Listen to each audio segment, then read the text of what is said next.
Welcome to Lockbox, a podcast providing real estate professionals with action items for success. My name is Jeffrey Brogger, and I'm going to be your host. I'm the founder of two real estate marketing and tech companies, STEEZY.Digital and realnurture.io. In this podcast, you'll learn from top 1% real estate and mortgage brokers the exact secrets to their success. Welcome to Lockbox.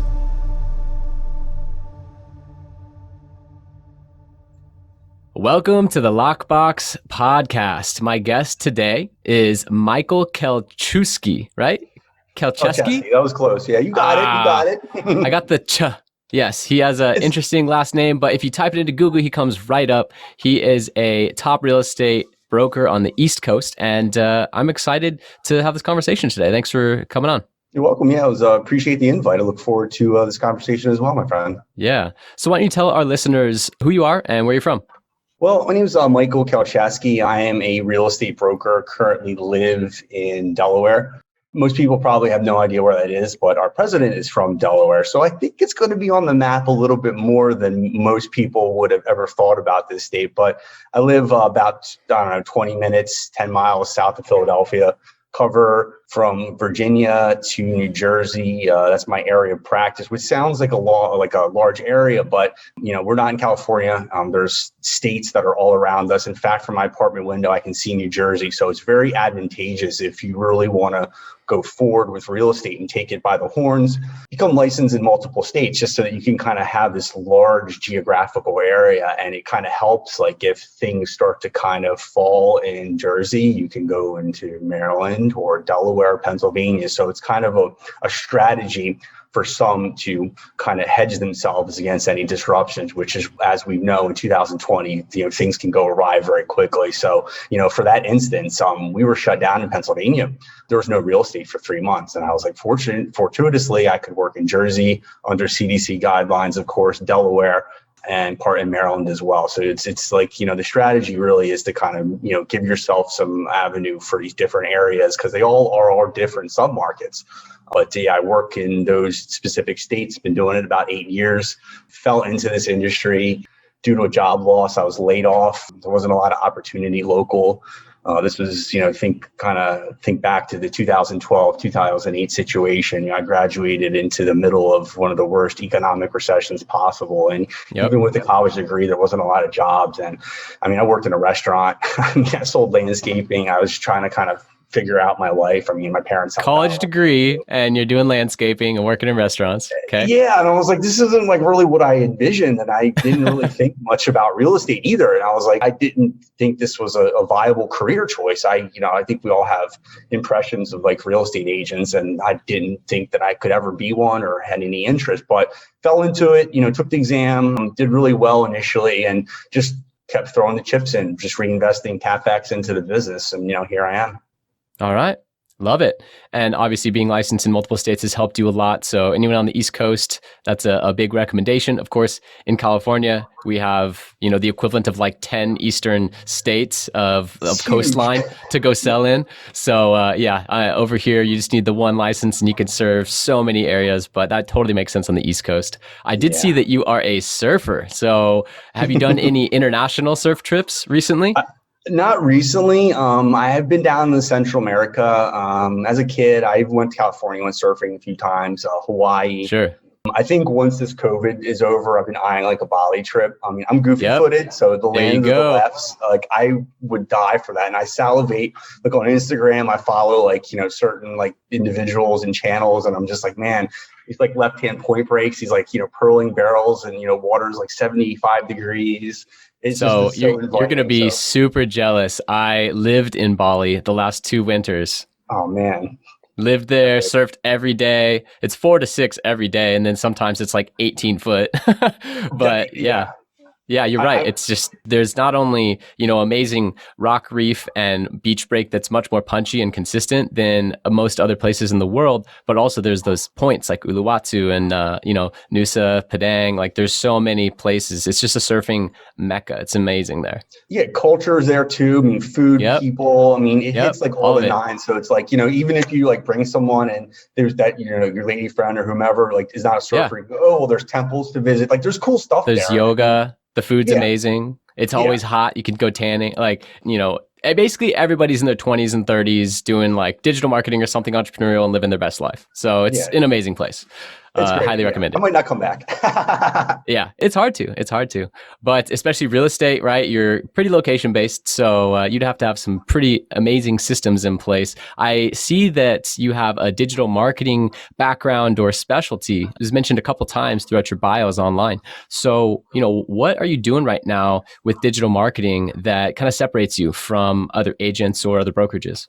Well, when I was a kid, I didn't want a job, obviously. So I had some friends that were running affiliate campaigns. And, think back, this is like the early 2000s, like back in the day, emails were sending out, could do very well quickly. And that really introduced me to internet marketing at the time. Now it's called digital. But I had this whole kind of background of affiliate marketing, landing pages, SEO, which is incredibly imperative. And when I first started in the real estate, I kind of sat back and was like, wait a minute, this is like what it really is. It's all primarily a digital marketing kind of a proposition. So I took my skills with, I guess SEO and some other like kind of digital elements and just ran with it. But in terms of what am I doing to execute things for clients, I look at the listing. I've got a pretty big one coming up here in about a week. And well, it's a little weird market, but I think this would do well from an international clientele, perhaps, or maybe more regional. So it's like I try to figure out how can we put the advertisement, or we can throw the line out, if we're going to analogize to fishing, to the appropriate individuals through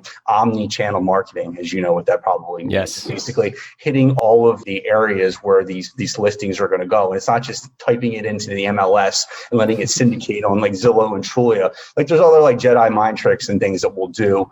Maybe create specific landing pages, have those propagate in certain areas that I think would be relevant too. So I look at the specific listing and I will try to hypothesize who's the end user. Where is that individual going to be buying for? Am I going to just do it on social media? Am I going to put an ad in a certain regional city? Because I think Delaware might be on the radar now of someone from Manhattan. So I could start putting ads in Manhattan and say, hey, these taxes are low. I'm 100 miles from Manhattan, basically.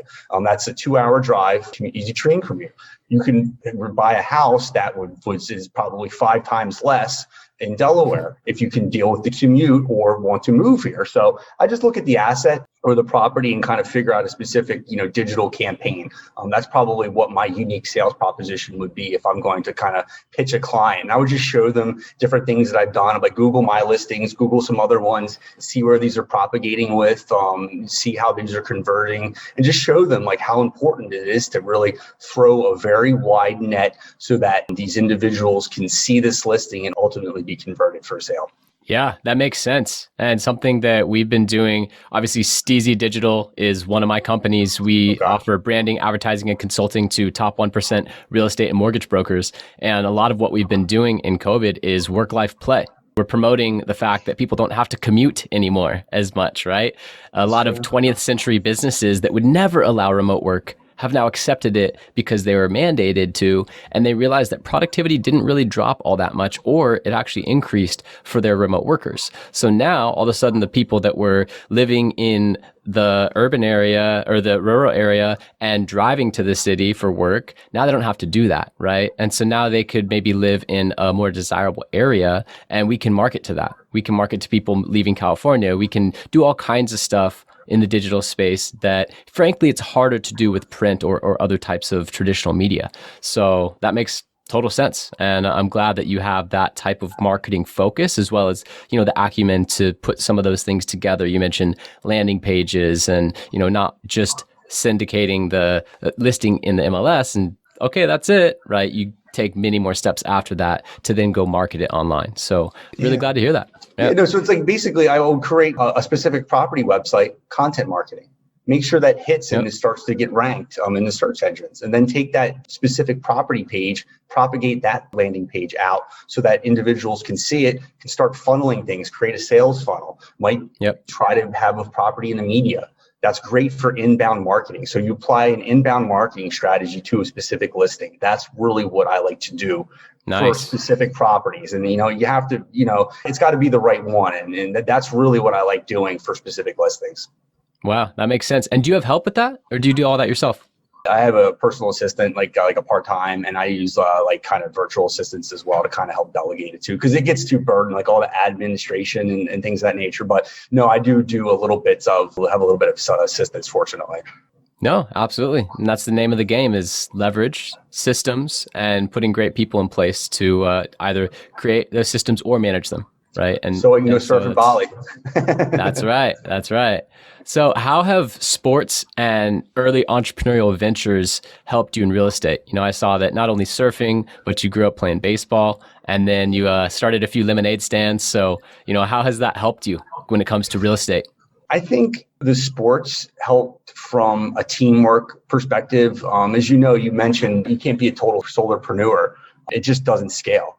Right. I mean, real estate agents, brokers, whatever, wear many hats. And it's like, you know, we need to focus on our client and make customer service happy. In fact, on my whiteboard, customer service, because you have to keep that in your mind. Always think of the customer. And, you know, Bezos with that whole Amazon kind of philosophy, he really hones in on that. And ultimately, your customers are going to be what, you know, make or break your business. So I think the teamwork element really helped that I learned from the different sports. Teaches you GERT, teaches you initiative. It teaches you never to fail. And even surfing. I mean, it takes a long time to learn how to surf. It's not like, hey, let's go paddle up and surf. You have to go to the gym every day if you really want to surf. You have to train for it. You have to be able to hold your breath, and you have to be in good peak physical condition. So, you know, it keeps you in line. That's saying if you want to be a surfer for your whole life, stay in the gym. In fact, I got Robert August signed little thing up there from Costa Rica, says stay in shape, because, you know, he's in his like 80s now, but that guy still rips the longboard. And, you know, he kept on like a straight keel, you know, didn't damage his body too much. But like that whole mindset and philosophy, it's like, you know, don't ever give up,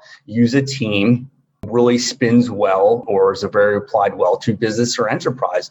In terms of, you know, salesmanship, I just had a knack for it. I don't know. Some people have personalities, and it's like, you know, are able to become affable, to develop rapport. And I've always found myself ability just to jump into a conversation, kind of like we're doing. Yeah. To start like having an interview, you know, and this is what you do with a client or in business, no matter what culture. You want to find a common ground to reach consensus and develop rapport. So I really love and appreciate working internationally, because you see the different perspectives of these individuals. But I think that the initial salesmanship, that might have just been me being a weird kid. And I don't know, I had business in my mind. I wish someone would have really told me this when I was younger. I probably would have saved some time and some money, but you know, here we are. But, you know, I think the teamwork was great. The initial salesmanship really gave me some insight into entrepreneurship at an early age, which I cultivated and developed it into this, you know, brokerage that I'm formulating now. No, that totally makes sense. And the teamwork aspect, as well as just the entrepreneurial aspect, I am curious, were your parents entrepreneurial? No, not at all. I guess my stepfather's a surgeon, dad is an engineer, mother's a nurse, but no, I don't know. I mean, it was just me, but it was funny because like he always said I would probably be a banker. And I didn't really have an interest in finance. Now I do as like an adult, because I'm thinking like, you know, investment and finances like really interest me. You see a library behind me. My whole apartment is basically a library, and I read all kinds of different books and things. But finance didn't really interest me until I was like an older adult. But I know there was nothing pushed into me for business. It's just something I perhaps genetically had a propensity for, and you know, was able to leverage it throughout my life. And like I said, I had no interest in business. This kind of just fell into my lap. And, you know, here I am. There you go. Well, you're very innovative. And I say that because you offered a home for sale where a buyer could pay in cryptocurrency. Is that right? Yeah, this was like 3 years ago. And this was like before like Bitcoin really took off. And I was pitching this idea. It took me a while to find an attorney that would like agree with me on this, because it's like, you know, I was in a broker at the time, and like I have like, you know, brokerage and all these legalities and things of that nature. As you know, we're transacting real property, and I was a licensee at the time, so I had to convince them. I'm like, hey, like this is bona fide a means of payment. How can we do this legally? So we were able to figure that out and able to kind of present it from a marketing perspective, but it blew up. I remember I emailed one reporter and then it got picked up by the AP somehow.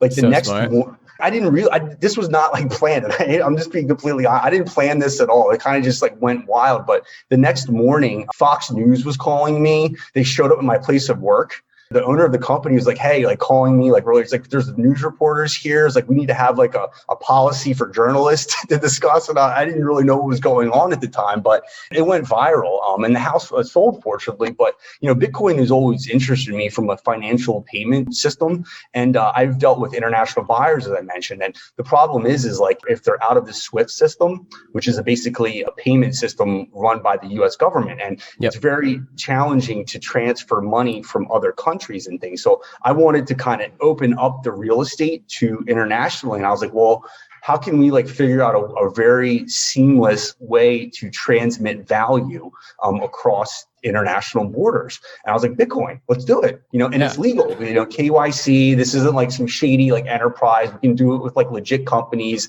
that, they know their client, it's all legal, yada, yada. So that was like my idea, but, it's picked up a little bit. I know now 3 years later, it's like completely blown up. And I mean, I was introduced to Bitcoin when I was in I think it was like 2012, and I saved some coins. I mean, I'm not going to lie, but I probably should have, I guess a billionaire probably if I'm looking at the numbers now, but I dropped that ball, unfortunately.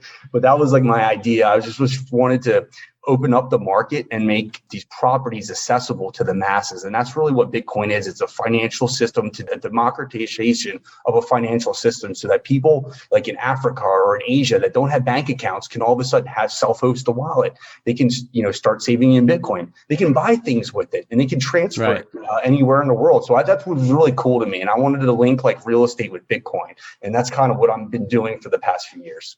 That's so interesting. Have you done more transactions with Bitcoin since then?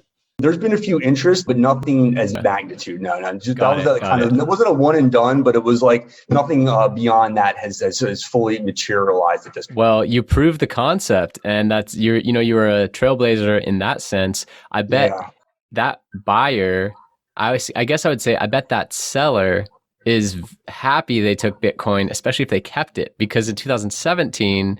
Yeah, we had some interest, and then there was a little spike, like I think late that year, early 2018. But then now it's up, from 3,000 or 4,000 a coin to 50,000 a coin. So that house that they sold for X amount could have potentially gone up 10 or 15 times that lump sum. Now they probably reinvested it back into real estate or did something else with it.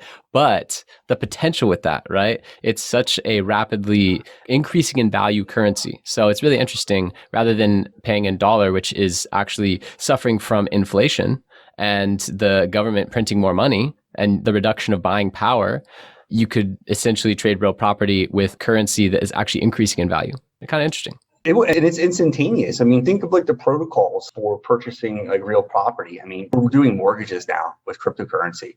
Think of this new system that's being created. I was working with a company in Europe, and they're doing loans on cryptocurrency now, and they're going to start underwriting mortgages. So yeah, it's like a new we're in like the kind of the nascent period, but like maybe I saw this a few years before a few people, but I just saw the potential in cryptocurrency and like how it's a new financial system that can really like help everyone. And I mean, we're probably in the general same age. So I saw like the whole, Occupy Wall Street movement. I saw the big banks bailed out. I couldn't find a job. So, I mean, there's a whole understanding of a lot of problems in our society. And I think even if you read Satoshi Nakamoto's white paper, the guy who invented, or plural person, whomever invented Bitcoin, they really presenting a financial system that could really empower the world. And that's what we will really want to do. And you mentioned like deflation and inflation. There's only going to be 21 million Bitcoins.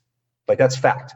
It's like the endless amount of dollars are just going to keep getting printed out. It's like net present value. That dollar you have today is not worth as much as the dollar tomorrow. So we're in a really weird period. And I think COVID really maybe sped things up. But I mean, I remember on forums like Bitcoin Talk, like, like 10 years ago, everyone was like, this is going to be the billions of dollars. And I did drink the Kool-Aid a little bit, but like I backed away from it. And now I'm kicking myself. I mean, I knew a guy who had a house that was just set up for mining Bitcoins. And, Wow. I haven't spoken to him in a few years, but I hope he's on a yacht right now. I really do. He's a good guy. I'm like, I hope you got like $200 billion. You might be a billionaire right now, honestly, because it's literally he was in this like when it first came out as a software engineer. So, Jim, if you're watching this, hope you're doing well, my friend. Yeah, there you go. I think if you had, 2,000 Bitcoin, if I'm doing the math right, and at 50,000 a coin, then that would be a billion. But I might be carrying the zero wrong. But anyway, we're talking about some futuristic stuff here, and I'm curious. Tesla reinvented the car buying experience. When I purchased my second Tesla, I pre-ordered online, picked everything out, put a little down payment. Now it's $100. It used to be $2,500. So I swiped a credit card essentially. They assemble my vehicle, and then it shows up 2 weeks later, or you go pick it up at the dealership. It's essentially contactless. No more 4 hours at the dealership, trying to get financing and do all this stuff. And it's seamless. It's done. It's super quick and it's amazing. And obviously Teslas are the best car ever made. But how do you think that relates to the real estate industry? There are companies that are attempting to replace the agent, and we don't have to name names, but what do you think the real estate transaction will look like by 2030? Do you think it's going to be mostly automated? Do you think agents are going to be a factor? Where do you think this is going? Well, I think about this frequently. I figured out, I've done something like, I've been playing around a little bit independently. You can create the totality of a real estate transaction on a blockchain with all of the recordation of the data. That's not anything that's new. Consumer psychology. If you sell residential sales, you take a first-time home buyer out, you have to guide these individuals throughout the whole process. Go through a home inspection, feel the property. Is there parking? The financing element. So I don't think we're there yet. I don't think it's going to happen in 10 years. I think eventually maybe like Gen Z or below might go for it. But, we're seeing it's not the technology is not there. It's just the individuals and their comfort level. And it's like, yes, I can buy a car online, but you might want to take a test drive or things of that nature. And and that's the thing. It's like the end user is probably the biggest challenge and impediment to the sale at this point. But yes, we can do a completed transaction digitally. But the problem is title records are still pieces of paper in most countries, or most counties, I should say. Literally, there's books of deed or title records that trace back hundreds of years. And it's such an arcane system that would have to be digitized. And we're thinking this across 50 states. So you might have case examples, proof of concepts in certain states, but that presupposes that the title records are digital. Big crux. Mortgage financing. Think about it. These lenders use these 1970s, 80s technology still. So it's how do we synchronize all of the domains? It's possible, but we're not there yet. We got to have the big banks on board. You have to have the government on board, and you have to have the state regulating bodies on board. Because a lot of them, I'm a broker, you might be as well too. It's I would depending upon the state, I have statutory fiduciary duties. And no matter if that person doesn't use an agent, there's still going to be a broker or an attorney at some point, officiating this transaction. And it's is the attorney or the broker comfortable in doing that? Because guess what? If something derails on that transaction, they're going to go right to that person, I never saw the house. I bought it online. And is that going to stand up in court? I don't know. It hasn't been tested yet. So I think there's some legal hurdles. It's not technology. That's easy. You could set up a DApp on Ethereum and a network and create a system that would specifically facilitate an online sale. That's not the complexity. It's the consumer psychology and linking all of the domains required from the sale. And then I think the biggest hurdles are going to be title and financing, ranging inspections, repairs, things of that nature. That's what's the challenge. All the things. Because it's I have to guide somebody. Hey, Mike, what do I ask on this repair report? I'm well, you typically ask for material defects or things that are really significantly wrong. And if there's no one really helping them with that and that they don't trust, their uncle is going to come in, their parents are going to come and say, hey, you have to ask for that carpet to be changed to pink or whatever color. And they're well, that's not typically what happens in a real estate transaction. So I think there's a whole familiarity that has to happen. And the paradigm will shift at some point. Who goes to a bookstore anymore? It's the whole Amazonification of everything. So it's going to happen at some point in our lifetimes, but it's not 5 years. It's not 10, but I'm hedging myself against it, to be completely honest with you.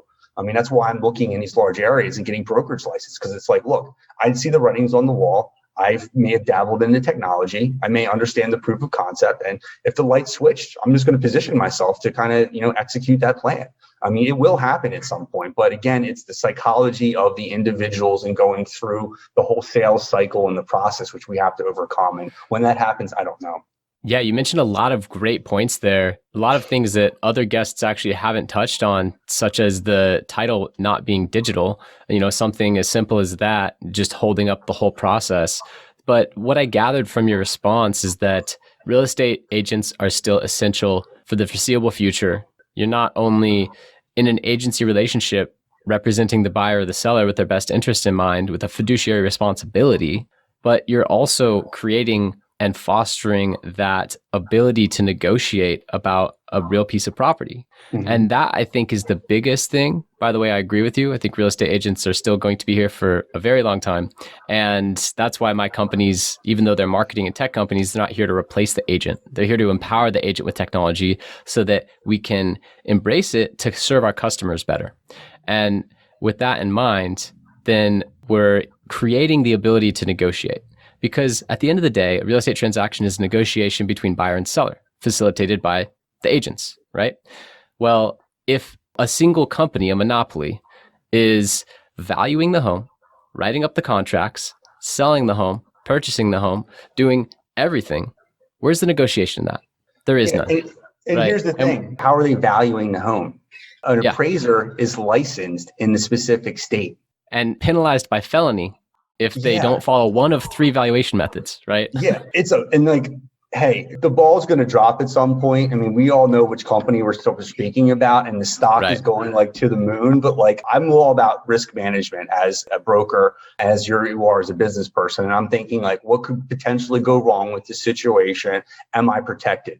What they do is fine, or that, how you conduct yourself and things. But I think that is a huge liability. And even, if you want to offer ancillary services to a client, you have to disclose everything, especially mortgage. There's conflicted interest. I mean, is the customer, and you think that the whole notion and spirit of real estate laws are to protect the public, and real estate agents, realtors, we do, good ones. We're there to help our clients, and we want to protect them fiduciarily. Your interests are put ahead of mine. You may not believe that, but realistically, I really want to help you. And it's not because we were going to earn a commission from that. It's because we actually care, and we want to do a good job. And it's how can a large entity properly disclose everything and probably adhere to all of the specific laws, sans an agent? So, I mean, we'll see what happens, but there's so many variables in valuing a house or an appraisal. And it's the AVM models are not copacetic in my mind. I mean, there's adjustments,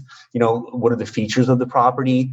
I mean, there's so much that goes into it. There's so much. Wrong with, it's just that we're not even, and I see AI is used to kind of value properties for investors, and we can find you the best investment properties with our AI technology. But I'm thinking ahead. I'm not going to risk capital on this too. And if you look at certain companies' prospectuses, you can see how there's certain arms within their companies that they might be trying to flip houses. They're losing money. Yep. And as a small business or entrepreneur, I'm very cognizant of resources. I don't want to make a bad deal because you can lose so much money so quickly. So I don't think real estate that is Zillow's superpower, by the way. And they are able to sustain negative cash flow almost indefinitely at this point.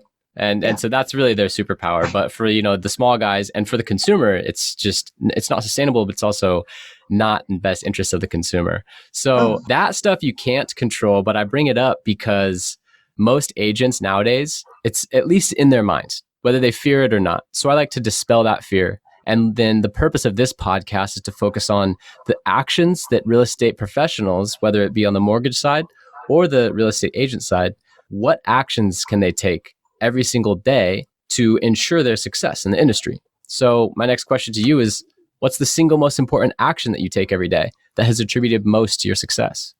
Customer relations. Just as we mentioned, be the touch point for your client, develop that rapport, develop confidence in you.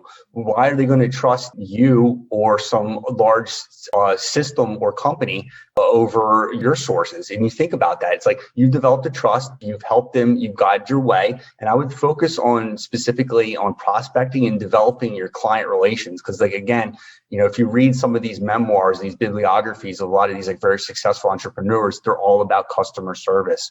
Whether it's the guy who developed, Nike, you read Shoe Dog, or you read like Bezos, or like Walmart, Sam Walton, these guys really hit on customer service. And it's like, it sounds cheeky, but it's true. So it's like, you want to be the go-to to your client, or even a prospect, and give them confidence that they can be the person to call you, that you're confident, that you develop social proof with these individuals. And you convince them that you are the best person to help them guide them through this entire process. So it's the personalization. And that's where agents are really going to set themselves apart from these like large companies. And it's like, Redfin, they have agents on salaries. You buy a house at Redfin, you're going to speak to 4 different people.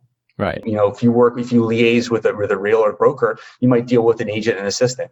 If you want us to do hands off, we could arrange all the inspections, the attorney or title company to, handle all the mortgage communication. We can make this as hands off as it needs to be. And again, you all have the confidence that it's all going to be met on the timeline, all the contractual dates are going to happen, and everything's going to be done very smoothly. And as you know, each state has different laws and the contracts are very different. So how can we do that on a large macro scale and maintain that type of diligence, which is required? Because there's thousands of dollars on the line. I mean, whether it's the earnest money or the escrow deposit or even, specific performance. And I think like you got to understand that like, this is like the largest purchase of an individual's life. And if people put their hearts in their house, it's like their grandparents raised their kids there. They're going to start a family. They just got married. They want to buy this house. So it's like, you got to respect like what a home is. And can you commercialize and commoditize this like, successfully? I don't know, because it's like, you got to think like take the heart into it. And then that's really where I think the agents can really set themselves apart. And even like the mortgage brokers and the loan officer, it's like, understand it. Like, you're funding someone's house or you're refining someone, that give them a cash out refi so they can send their kid to college. Like, think of how cool that is. And it's like that, that personal touch is really going to set an individual or professional apart. So you talked a lot about the focus on the connection between yourself and your clients, becoming an authority. But what would that look like, broke it down into an action, that others could listen to this and be like, oh, I can do that every day. Right? Is it 5 touches a day, right? You make as many calls as you can to your past clients until you touch 5. That would be like an action, right? A habit that you can install. So what does that look like for you? Well, as simple as remembering dates, birthdays. Remembering dates. Yeah. Holidays, kids' names. Always listen. Is someone graduating? Oh, I remember your daughter's graduating. Did she win that ice skating competition? Oh. Just like actually care. Right. Like that's really what you want to do. It's not saying, hey, do you know anyone that's going to, whatever method, I'm using a phone, however you communicate, hey, do you know anyone who wants to buy a house? Like that seems like kind of cliche, but like you want to like be a friend to them. And I become friends with a lot of my clients because it's like you're there through thick and thin, through their angst and then stress, through the brutality of the real estate transaction. But just be personable and listen and make sure that you know them and you're familiar with them. But just be very personable and true and like, lead with your heart about these things. But I would say listen for dates. That's the most consistent thing I would do. And it's so simple. That's all you have to do. Just remember date. I send Christmas cards out or whatever, holiday cards. So I don't want to, do cross any barriers, but I'll do things like that. But, it's just being cognizant of, your clients and paying attention or, oh, I heard you guys like to have some restaurant. Oh, do you want to meet up there, and have dinner or something? Just, casually, just be a friend to these people, your clients and it will show. I love that. And obviously it's working because if I read correctly, 93% of your clients refer. Is that right? It's up there. Yeah. Yeah. I saw that in another bio online. So what systems do you have in place to increase the amount of referrals that you're getting? Other than that, like, do you have some systems in place that just run automatically and they help to stay top of mind, increase that awareness, and then also that call to action of, it's nice to keep in touch as a friend, but you do at some point have to ask if you know anyone buying or selling a home, or if you knew, or a friend or family member would I be the agent you would refer, kind of thing, like the Brian Buffini thing. Like, what are your systems that you're using? Yeah, different CRMs. Like I said, I have a ability to remember dates and things. Maybe that's just my, psychology, so to speak. But it's primarily utilizing CRMs that will notify me for certain integral times and then reaching out. But in terms of like referral business and how I refer my clients, it's doing a great job, obviously. And then it's maintaining those touch points with the specific dates. And I use different, like I said, I have dates that are written down in the CRM. So it's like if I'm, adding someone into like I use like Total Expert and it's cool. I'll annotate certain dates and certain names and certain kind of important elements so that it's not totally me trying to memorize everything. So it's like if I queue someone up in a CRM, I know that their children's names. I might know sports that they're playing. I might know like birthdays, things of that nature, really, really important dates. But that's basically what I'm doing, and it's developing rapport. So that's probably what the origin is of this referral business, which I've like developed. Basically, it's the inbound marketing combined with the genuine rapport that I develop with these individuals, and just being there for them. I've picked up a client from a hospital before. I have like shoveled snow. It's weird. Like you have to be true. And I think that's probably what it is. It's just being cognizant of, there's touch points and when and why to call. But ultimately, it's doing a good job and being a person, and don't be that standoffish guy. It's like, hey, I just want a commission check. Just actually have some concern for people and realize we're all humans on this plane and we're trying to help each other. And that's fundamentally what you want to do, is you realize you're helping someone, guide them through a very challenging process that's probably on the magnitude of nothing that you've ever done. But I think that's, to distill it, it's going to be the developing rapport, inculcating it specifically. Boom. I love that. When it comes to lead generation, what's your number one most profitable source other than referrals? Everyone, it's nice to get a lay down sale and it took you $0 other than your effort and your rapport and your connection with that person over the years and you doing a great job for them. Of course, it's nice to get their brother's house, right? That's amazing. But what types of other lead generation sources other than referrals have been, what's your number one most profitable? And then if you want to elaborate on some other things you're doing, that's fine too.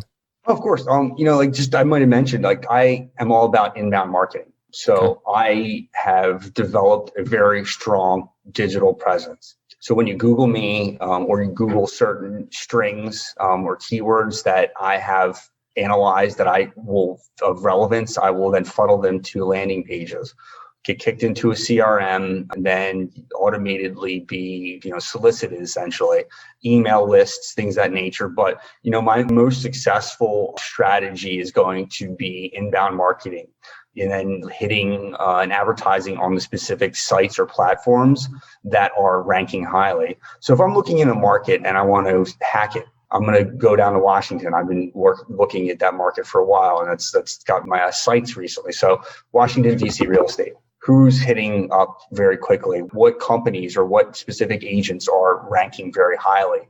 I will start to replicate what they're doing and start to integrate some of their techniques and then apply it to my skill sets and my business model specifically. But, success leaves clues. It's true. You would learn from the best. And hey, it's how it is. It's out there, it's like, back to sports. It's like, man, how'd that guy throw that pitch?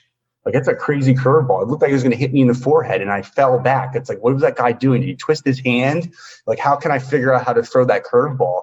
Or how can I figure out how to throw the football or run faster? So it's like, you got to learn from your competitors and take their best skills and apply them to yourself. But it's mostly just, digital advertising, and not necessarily, sometimes PPC, but those are sort of top of the funnel. It's basically like, where can I put my face or one of my advertisements that are highly trafficked for specific users or specific websites that individuals are buying real estate on. Maybe it's Zillow, Trulia, or Move Inc.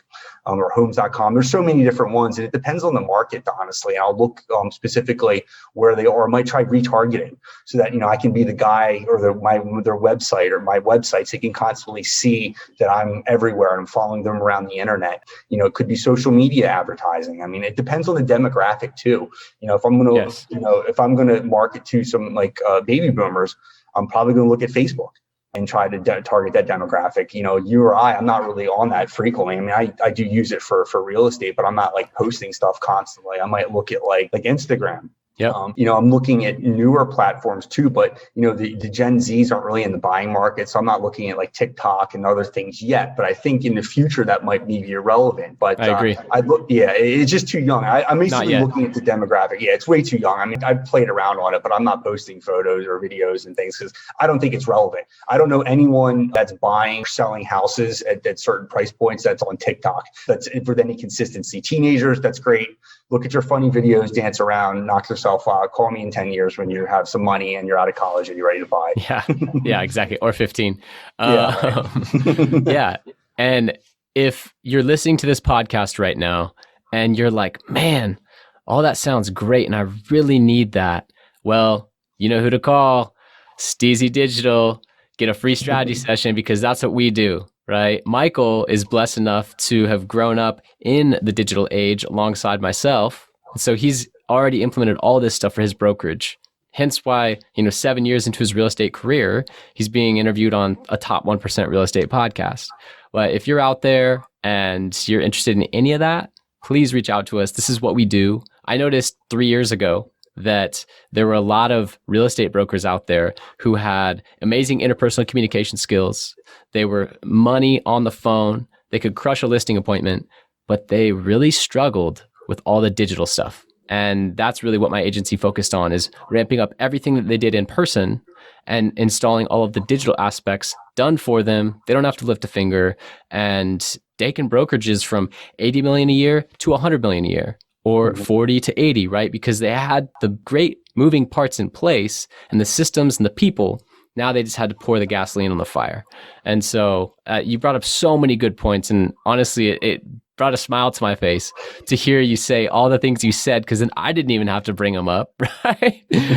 But that is exactly the types of things that we do. So yeah, please reach out to me. I offer a free strategy session for anyone just to kick things off, add value, and learn about your brokerage and see if it's a good fit. With that being said, we have a couple minutes left here on the podcast, and I want to focus on, any bad recommendations that you hear given to other real estate professionals. What's some bad advice you've heard and you're like, oh man, I don't know about that? I would say bad advice to real estate brokers. I would say focus. I hear a lot of talk about digital marketing, and you have to understand where you are in your business cycle. It's like, does it make sense necessarily for a new agent to spend all kinds of money on digital marketing when they don't have social proof? No. I just talked to one this morning. He was messaging me, just real quick story to prove your point. He said, I'm a brand new agent, just got my license. I want to do automated lead gen and follow up. I said, no, you're not ready. Go do a couple transactions with your friends and family. You have a gold mine in your contact list throughout your lifetime that you've already developed. Go sell some homes and then call us, or get me in touch with your broker. And maybe your broker can fund all of this while you're getting your feet wet, give you some buyer leads. But that was my response, is like, brand new agent reaching out, like, oh yeah, digital marketing, No. So continue. Because can you even convert these leads? Do you know what to speak? I mean, like I said, when you pass this real estate exam, you don't know anything about real estate. Like, it is step literally like 1 of 100. I mean, and I didn't know what I was doing. I figured it out, didn't make significant mistakes, like, luckily, but you have to know where you are in the game, because it's like, the level of trust that's required, and it goes back to the whole rapport and, being a friend to your clients, is like immense. And it's like, they will lean on you for a myriad of different things. But, if someone's so green and just was licensed and you're going to put all these ads everywhere, no one's going to buy from you. They don't even really understand who you are. And think about a doctor, like, you're not necessarily going to see a resident right off. And I'm not comparing real estate brokers to doctors, but the analogy is very similar. It's like, you're not necessarily going to want to see the resident for something that's like bothering you. Like, nah, I want to go see the surgeon or something. So you want to have someone like that's competent and has social proof. And it takes a long time to establish social proof. So, I would tell agents, I was like, yeah, right, tackle your sphere of influence. If you make it in this industry after 5 years, you're probably going to be okay. That doesn't mean you have to keep your eye on the ball and keep doubling down and grinding and grinding and grinding. But you need at least 2 years in the business before I would say, hey, so let's start really leveraging like digital marketing and things. Because, there's a lot of companies out there that are really open to take all your money, and you can spend thousands and thousands and thousands of dollars very quickly. And if those sales don't come in, you're going to be SOL and you're going to have a negative bank account. You might have over leveraged yourself, and it's not going to put you in a position. I mean, and that's why I said no to him. I think it's an important thing to have a system for evaluating who and what to say no to. And if my services are not going to give you a 5x, 10x, 20x return, and I can ascertain that based on your existing brokerage and my experience in this space, I'm not going to close you on something because it's not going to help you. I'm not the agency owner that's going to take a retainer for 3 months and you get 0 ROI and you cancel. Well, you're ethical. Most of my clients have been with me for 2-3 years because when I came in, they had a great brokerage and knew that I could help. And I already had proven track record of success in systems they did not already have. And then when we marry those two things, boom, right? It works. Yeah. But it doesn't just work for every single person, every single situation. And so what is your process for evaluating what to say no to? I think it's so important and it's really overlooked. Do you have a process for that? We're all probably similar, and I receive random solicitations constantly. It depends on the time of day. I might hear them out. I'll ask for something to be sent to me via email. But, I guess we're a little bit different because we have like the marketing kind of background. So I'm not really seeking an agency unless there's stuff that I just don't have time to do per se. But when I evaluate, a sales pitch, I'm looking, it's like, am I already doing this already? Do I think this is logical based upon my experience and understanding? If so, could I execute it? What's the cost? What's calculate return on ad spend? Does it make sense to execute this campaign in this market? What do the numbers look like? Let's start doing the numbers on this, because it's like you have to run this as a business if you want to be successful. And that's another thing to the agent. It's like you are running a business. Form an LLC probably, or get attorney and tax advice, obviously. But you are ultimately running a business. And if you don't think that in your head and you think you're just an agent, you're never going to be successful. I mean, you might sell 1 or 2 houses a year. You could sell 50, you could sell 100, you can do 200 units. I mean, the sky's the limit. It's just you got to scale this stuff and, understand where you are within that space and then kind of run with it. But, when I'm evaluating different companies and pitches and things, I'm looking at is it going to make my business better? Am I already doing it? Can I replicate it? And how much time is it going to take me? Because I've got some other websites and things I'm going to be redesigning, and it's like, I don't have time to do it. It's like, am I just going to outsource it and pay X dollars that, I invested in my company? But that's what I'm looking for. It's just basically does it make economic business sense in this market? When I saw COVID hit, I reduced my ad spend by 40% because I was predicting end of the world. People were going to stop buying houses. Oh yeah, I pulled back. I was like, I wanted to do even more. Most people did. Yeah, I was under contracts, and I was like, I didn't even know what a force majeure was. I was freaking out because I'm like, I have all this because it was right before the spring, and I've already put all my chips into that year. And I'm like, we're going to double down. This is going to be a great year, and then the quarantines, then the state shut down real estate. Yeah, my clients benefited from a lot of others like yourself pulling out because cost per lead cut in half. Yeah. Well, I mean, my year was down maybe 10%. It wasn't significant, but it's it wasn't necessarily reducing ad spend. It was reallocating the resources. Because it's why am I targeting buyers in this market when there's no inventory, when the real estate is shut down? Right. Maybe I should reorientate things to listings. That was what I was doing. Yeah, but I was panicking for a minute. But yeah, there are people that you don't want to just completely pulling the plug on things. And I didn't do that completely. I was hybrid. I was let me just feel what's going on a little bit. Let me figure out really what's going on with the business cycle. Yeah. And jump into a different market. That was what I was really concerned about personally. There were a lot of calls between myself and my clients saying, look, I know your first instinct is to pause everything, because it's natural. No one knows what's going to happen in the future. But here's the data. Internet usage is up 30%. People have way more time on their hands now. And guess what? All of our cost per lead on the existing campaigns have cut in half. Literally, if you were previously generating $5 buyer leads, now they're $2.50. Oh, yeah. Don't you think we would leave that running? And the reason why is because all the competition just left the digital marketing platforms. So now it's like a blue ocean again. Yeah.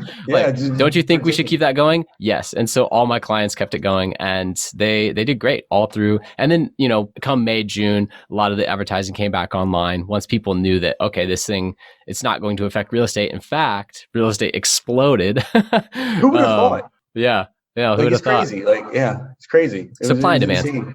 But with that, I want to ask you another question, and this one allows you to open up a little bit. Is there a question I should have asked you before, or would you like to expand on anything from earlier? I think we hit a bunch of key components, but I think like the audience, if it's like to other professionals, just figure out really what your objective is in business and double down on social proof. Read psychology books. There's great literature out there. Go ahead and suggest some.